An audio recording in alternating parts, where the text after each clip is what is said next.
Hey guys, it's Casey and welcome back to my channel and welcome to 2:30 p.m. when I have just woken up because I worked the night shift last night, which is why I look like absolute shite at the moment because I have literally just stumbled out of bed in the middle of the afternoon because honestly, night shift last night, it was rough. Not because of the patients, medically speaking, it was actually a really quiet night, but because I had Dale on shift with me, and being on shift with Dale is like running a marathon with a rock in your shoe. And I can't believe I'm going to say this, but working with Dale actually makes me miss Brett with two T's because he's moved on now, Brett with two T's. And in hindsight, that makes me really sad because compared to Dale, Brett with two T's was a savant. That is how bad Dale is. And the very worst part is that Dale is a doctor. And I want to make it very clear, okay? I never set out to be one of those health care professionals who eat their own young. But I hate being assigned fellows because in Australia, when you become a doctor, you get assorted into a medical college like a twisted Hogwarts house. Ours is the College of Rural and Remote Medicine. And I don't know why, because we keep explicitly telling him to stop because we don't want to do it. The owner of the clinic keeps signing us up to host fellows like we're some kind of outback Airbnb for half-baked white saviors. And so at the start of winter, every year, like clockwork, one of them will show up here, bright-eyed and full of delusions, ready to save the Aboriginal communities. That's literally what they say to us. They get here and they have to do their little form that they have to fill in to hand into the college so that they know what tasks they're supposed to be targeting. And one of them, because they have to do like a section on community awareness, is always they need to educate us on the traditional landowners, the people that we have been working with day in and day out, at least for me, going on 6 years now. Like, I don't know how to do that already. They have no idea about what it means to work in an Aboriginal community. And then, shocker, they faceplant hard. The fellowship is supposed to last 2 years. The only person who has ever made it past the 6-month probation period is Ashton, and he's still here. And that's because he grew up in this town. He knows what this town is. It doesn't scare him. But every other single fellow that I've had in the 6-ish years that I've been here, so I must be on like 9 by now, if we count Dale, so about the 9 that I've had excluding Ash, they rarely stick around long enough to build anything meaningful. If it's not a problem with the clinic, it's a problem with the town.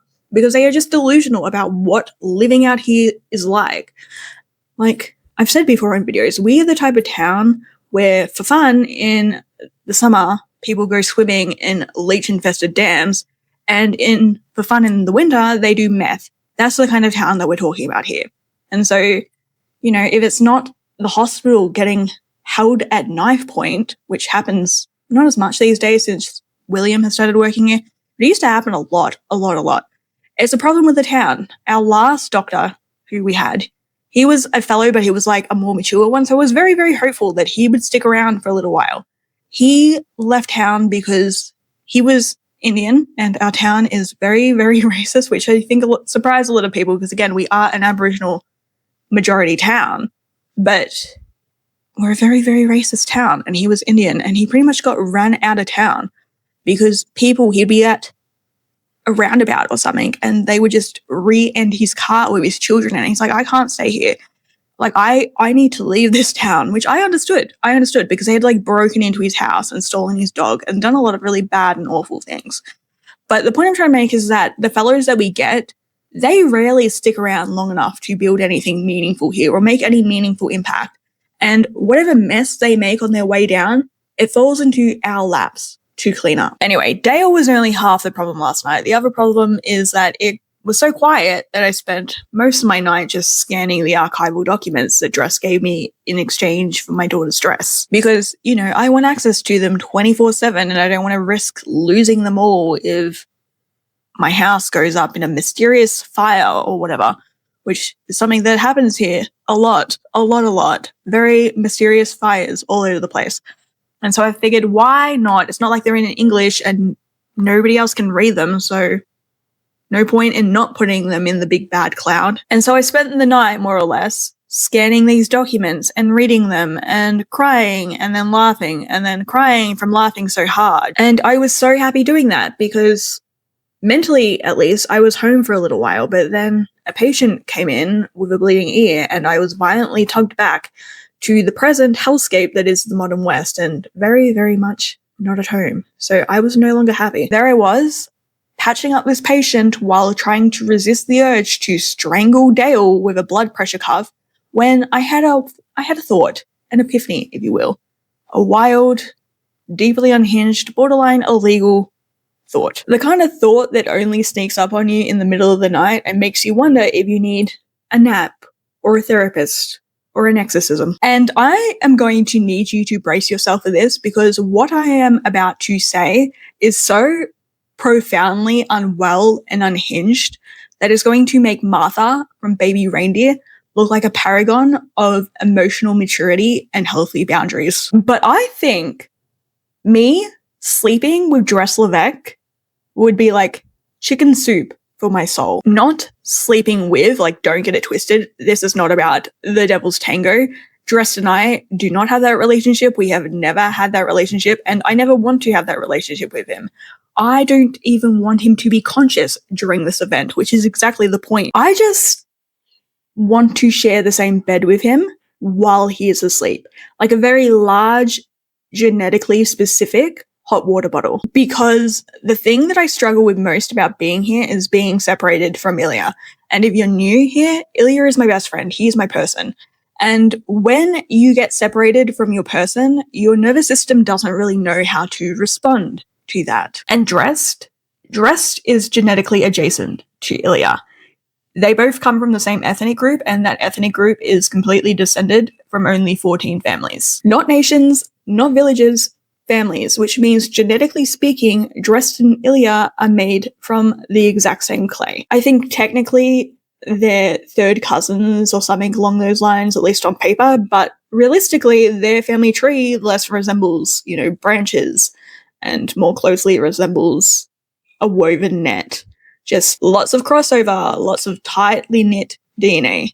It's very efficient. Horrifying, but very efficient. I know for a fact that they have the same blood type, and I'd be willing to bet pretty much everything that I own that they have identical MHC genes. That's the part of your genome responsible for immune system response, and more importantly to this conversation, your pheromones. On a cellular level, they probably smell the same once you strip away all the soap and the body wash and the artificial musk. Their real scent, the one that you would get if you hug them both very tightly in a cotton t-shirt and then went away, that is probably indistinguishable. Not to mention, they were raised under the same roof for 9 months of every single year of their childhood, eating the same foods, cooked by the same cook, which means they have the same gut flora. They have the same bacterial signatures, matching microbiomes. Dressed and Ilya have got the exact same hair texture. I mean, Dressed hair is darker, sure, that's the thing. But if I was to close my eyes, or again, lay in the dark in bed and not be able to actually see him eye for eye, then run my hand through his hair, it would be the exact same tactile experience as if I was running my hand through Ilya's hair. They have identical eyes, the exact same color, the exact same shape, the exact same spacing. And no, I do not want to be looking into Dressed Levesque's eyes because he has dead shark eyes when he's awake. But if he was asleep, right? If he was asleep and at rest, I could part his lid and just look into it and go, yes, that right there, that is Ilya's eye. They have the exact same lip shape. They have the same skin texture and tone. They have the same scarification on their arm. They have identical accents whenever Dressed isn't putting on one of his stupid fake ones. So I guess what I'm trying to say here is that Dressed Levesque is the discount store Ilya, the Audi version, if you will. The uncanny valley cousin that my homesick, riddled brain is willing to accept as a substitute at this point in my life. And I think that if I could just, spend a night laying in bed next to him and sniffing in his scent and pressing my hand against his chest to feel the beat of a heart built from the same DNA as Ilya's, I think that would probably, soothe my soul a little bit. Because for most of my adult life, and honestly half my teenage years too, the better part of my teenage years, Ilya has always been my home. It didn't matter where we were, as long as I was with Ilya, I was at home. And right now, for the last 10 years, I have had no substantial access to Ilya. But I do have access to dress Levesque when he allows it, which is always on his own terms. But that's what I need. That's what I've got right now. That's what I need, because I'm an addict. And to quote Edward Cullen, I do not have access to my own personal brand of heroin right now, but I do have access to dress Levesque, and he could be my methadone. He is all I've got. He's not Ilya, but he's close. And right now, unfortunately, close is all I've got. So what do you think? Do you think that I've scared off the psychopath? I don't know, because I don't know if Dress Levesque watches these videos or not. But if he does, hello, are you okay? If I had to put money on it, I would guess that you are currently rapidly Google searching flights to the UK or whatever other country you've got your safe houses in that haven't burned down yet. But don't panic. I do not want to bite you. I just want to sleep next to you and inhale your essence like a living Ilya body pillow. And also, if you could maybe if you're watching this, if you could spit in a tube for me, that'd be really helpful too, because or give me a vial of your blood, that would work. But actually, honestly, I think the spit would probably be easier, because I want to play around with your DNA, cosplaying as Martha from Baby Reindeer. I need to go have a shower and tie my hair up. I'm not going to wash it today. I'm going to wash it in the morning, which is really bad because it's really, really gross and greasy. But I'm going to wash it in the morning and just plait it tonight. Got to do my dishes. And then later tonight, I am going to go meet up with Ash, Nate, and Michelle at the local high school. They're doing this thing because it's the end of term, and it's also the Aboriginal Cultural Week. So they're doing some kind of fete with lots of food trucks. So we're going to go do that for dinner, and then Nate is going to come back to my house, and we're going to watch Final Destination Bloodlines. Oh God, ignore the hair, because I have just lived through a nightmare. A nightmare. We left this house, Nate and I, at 4:30 p.m. It was still light outside when we left. The plan was simple. Head to the local showgrounds, meet up with Michelle and Ashton there, and then get dinner at the local high school fete. Nice, wholesome, civilized fun. It is now 7:30 p.m. and we have just arrived home. It is pitch black outside. We are soaked to the bone. We have not eaten. We have not seen Ash. We have not seen Michelle. We have been there and back again, and frankly, we are changed people. Now listen, Nate and I, we left this house tonight fully prepped and ready for the only thing that mattered. A homemade lemonade and a Korean hot dog. You know, the ones that are deep fried with cheese inside? One of those. The kind that make your cholesterol whisper, you will die in 7 days as soon as you eat it. Yeah. We got them at the last food truck thing that they had in town, and we have been craving them ever since. And that was our one and only plan for the entire night. Just 2 hot dogs and a citrus-flavored beverage. How hard can that be? So we leave at 4:30 and we get in my car. I will admit, I thought that it was pretty weird that this was taking place at the local showgrounds, because the local showgrounds have been closed for renovations, quote unquote, for the better part of the last 2 years. Now, how do you renovate such a large patch of grass in the middle of nowhere? I don't know. I don't pretend to know. Personally, I think that it is just a huge money laundering scheme, but I digress. Nonetheless, we drive to the showground. There's nothing there. There's not a tent. There's not a light. There's not even so much as a burned out, stolen car in the car park, which for our town is a statistical anomaly. So I turned to Nate and said, maybe I just heard Ash wrong, and he really said the cricket grounds instead of the showgrounds, because that would make a lot more sense. We drive to the cricket ground. Nothing. Local high school oval? Even less nothing. There is not so much as a piece of paper on the ground. At this point in time, we have toured every flat patch of earth in the local shire, and there are 0 hot dogs to be found anywhere. I call Ash and I say to him, hey, we have been driving around for the better part of an hour now. We have no idea where we're supposed to be. So I think we're just going to bail and head home. And Ash goes, no, don't do that. They've moved the showgrounds to a temporary location. Just drive towards the big brick building and you can't miss it. Spoiler alert, we could and we did miss it. We drive to the building. We drive past the building. We drive beyond the building. There is not so much as a stray balloon in sight. Not so much as a rogue glow stick on the ground. There is nothing. So I call Ash again, and he says, do you want me to come and get you, and then you can follow my car back to the showgrounds? And Nate and I, in our pride and delusion, go, no, we don't want to ruin your fun. We are 2 grown adults who can change a light bulb. Just send us the address and we will put it into Google Maps. A couple of minutes later, ping, he sends it. We put it into the app and we hit the road. Now, here's the bit where we should have known immediately that we were doomed, that this was a cursed adventure, because the address, when we put it into Google Maps, sent us in the opposite direction from the one where Ash told us that we needed to drive towards for about 20 minutes. But we saw that and we just shrugged and thought, hey, Google wouldn't lie to us, right? Next thing we know, we're on the highway heading into the heart of the outback.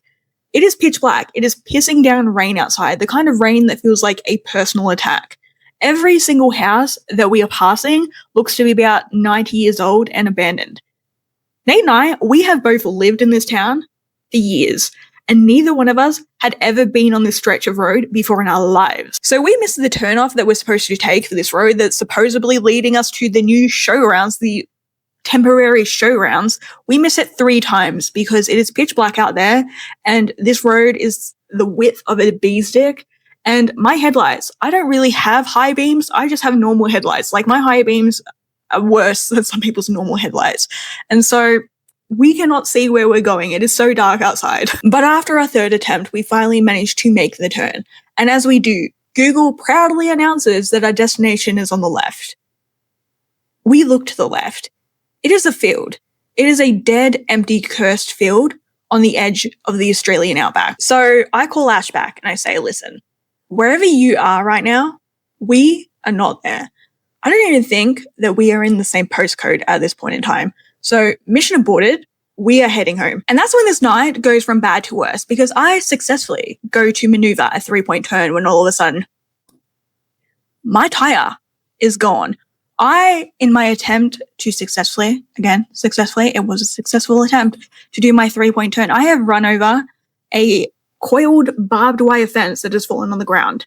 Because of course I did. Still raining, still dark, still stuck in the middle of nowhere, but now we're in even a worse position, because I have just rung Ash to tell him that we are not coming. We are not coming to the school fete because we cannot find it.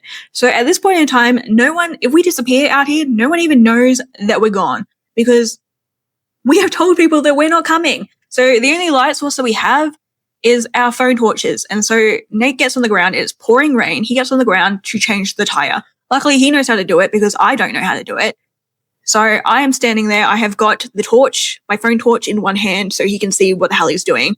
And I've got the baseball bat in the other hand, ready to whack a mole if anyone comes running out of the tree line like I'm some kind of final girl. It was terrible. It was traumatic. It was not fun. It was not a fun night. There were no hot dogs to be had. So we have just gotten home. Nate is in my shower right now because he is even more soaked than I am, and he's muddy because he got on the ground while I did not.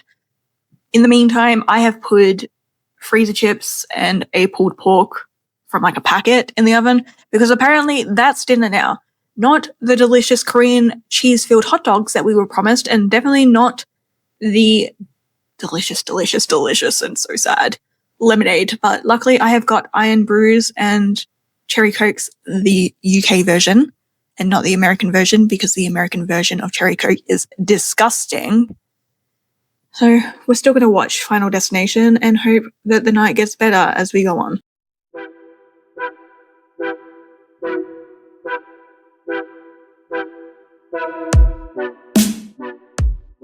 Okay, I am back. We have finished Final Destination Bloodlines.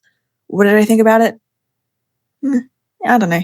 It was alright. It took a new approach to a franchise, which I appreciate. A franchise taking a risk like that instead of just swinging the same bat over and over and over again because it hit once and expecting it to hit gold repeatedly. Like, it kind of made the tone a little bit muted, sort of like it forgot how fun and unhinged and entertaining these movies are supposed to be. And honestly, it ended way, way too abruptly. Like, the mother and the daughter, they're fighting and then they're making up in the blink of an eye with no resolution.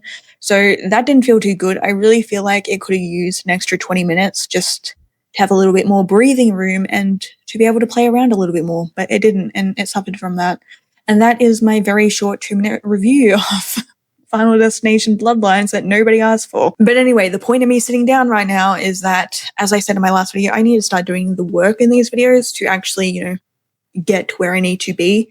So we're going to be doing a journal prompt today. I literally just pulled one out of the stockpile that I have from Dress Levesque. It's this one. I don't remember if this is one that I had already done on this channel or not, but we're going to do a prompt from this one and see how we go. Because I skipped over the first one, your life story so far. 2 tiny little pages where the lining is like this thick is not going to be enough for that, and I don't really want to get that far into my life at the moment. So we're just going on to the second one, which I also don't really want to do, but I will suck it up and I will do it because that is part of doing the work. So the prompt is, your people. Who are your people? Where did your ancestors come from? And what challenges did they face? Use the facing page to map out a family tree. So let's get to work on that. My people. Okay. Well, my people are really not that interesting, nor will it make a lot of sense to you, but I'll give it a shot. So I am primarily of Bethellen and Tancian descent, and I think there's also like a little bit of Corarikan in there, but honestly, I don't know much about that, and nor do I identify with it in any way, shape, or form. It's just one of those things that get brought up randomly at family gatherings, like, oh yes, didn't you know that your great-great-great-grandmothers, fathers, brothers, uncles, sisters, husbands all served in Corarikan during the Great Border Dispute of 1968? Like, yeah, cool. Thank you. Could not have lived the rest of my life without that snippet of information about myself. My father's side, just straight up Bethellen, through and through, all the way back. Like, I'm talking all the way back as far as Bethel itself goes back. So I guess before that, it would have been a Scotian, and before that, I don't know, just more people and more empires and more records lost to wars and floods and petty family dramas. Like, you get the idea. So my dad's name was James and my mother was Kira, and they never got married. When they were together, he was a medic and she was a doctor. It was like that Avril Lavigne song. He was a punk, she did ballet. What more can I say? And honestly, what more can I say? So after they split up, my dad, he left medicine altogether and he found religion and he became a beekeeper because of course he did. So that was how he made his living, through farming honey, and he was very, very good at it. And he married my stepmother, Sosie, and together they had 3 children, my half-siblings, the only ones. I don't have any siblings on my mother's side, thank God. But yeah, they had my 3 half-siblings, Fennec, Bridie, and Milo. Sosie owned a cake shop in the town that they lived in, and it did reasonably well. So they weren't rich, they weren't poor, they did all right by themselves. They could have had a lot more money had my father decided to continue being a medic, but he didn't. So they were what they were. They were fine. Honestly, I had a good relationship with that side of my family. Can't say I had any complaints. I spent most of the time with my mother, obviously, which is why I'm a doctor. I got it from her. Like I said, it was not some great calling to heal the sick. It was just what was expected of growing up in a socialist community. But I have no complaints with the rest of my family. My dad and Sosie, they were good. They were good to me. There was no resentment, no horror stories. Sosie was fantastic. Could not have asked for a better stepmother. Okay. My mother, Kira, honestly, if you want a deeper dive into the being that was Kira, go watch my Why I Married My Best Friend's Boyfriend video, because it's all in there, and I'm not doing the monologue again. I have my limits. Kira's parents were Ginge and Cleve, better known as Ginge and Cleve. Cleve, predictably, was a doctor because apparently no one in my maternal side of the family can go more than 5 feet without picking up a stethoscope. And Ginge was the mayor of my city that I grew up in for like 53 years until her death. Yes, until her death. Ginge scared the shit out of me my entire life, but she was iconic, okay? She was a legend in her own right. She was the type of woman that could have very easily made Miranda Priestley piss herself. Now, the reason that I bring up Ginge and Cleve while I don't bring up James's parents at all is actually a very sad story, but it fits the journal prompt. So Ginge is where I get my Tancian side from. Her mother, Teresa, was fully Tancian. When Teresa was a preteen, she, how to word it sensitively. She got moved from Tancian to, I don't know where, whether it was Bethel or it was Ascot, I don't know. She got moved somewhere in that region where we ended up living as a family, I guess you could say, because she, I don't want to say joined, she got scouted into the adult industry. And as she grew up, she remained in that adult industry and she became a madam. And she employed her own 5 daughters into that industry, including Ginge. And so when Ginge was 16, she ran away and she became a cook. And that is where she met Cleve. And they met and they fell in love and they got married. And Cleve was from a very influential family. It was all very Anora coded with a much, much happier ending. And as the saying goes, the rest is history. I myself married P at a later date, which you can go and watch the video why I married my best friend's boyfriend if you want a deeper dive into that mess.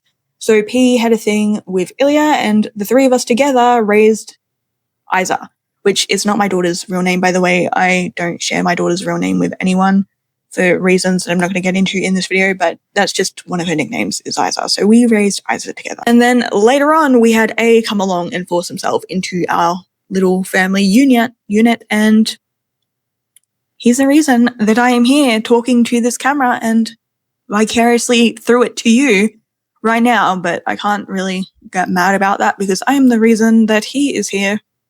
Full stop, so calm as a bitch. Then to talk about the right here and now in the modern West 2025, there is of course Nate, who is my self-dubbed platonic common law husband. There is Ash, who is the light of my life. And then outside of our little trio, there is Michelle, there is Tanya, there is Kels, and there is William, who altogether make up my here and now chosen family, which I'm very happy with. Like, I can't complain about any of them. They're so lovely. I love them all so, so much. See, look. I did it. Yay. I drew a little, there's A up the top and he's lording over us like the god that he is. And then below that is my genetic family in little geogram. So everyone is like, oh, we're all in there. And then beneath it is my here and now family. And I love them all. So yay, I did the prompt. We're done. So yeah, there's the outline. Those are my people. It is a weird, strange mix of honey and surgery and politics and cake and generational trauma with a few good laughs in between. I don't know exactly what you can do with that information, but you're more than welcome to it. So there you go. Like I said, I am exhausted and this has been a traumatic day in ways that I had not anticipated and frankly was not mentally prepared for when I left the house this afternoon. So as always, this is C signing off. Stay safe out there, stay weird, and maybe don't follow Google into the depths of hell. Use your brain instead. Don't be like me, use your brain.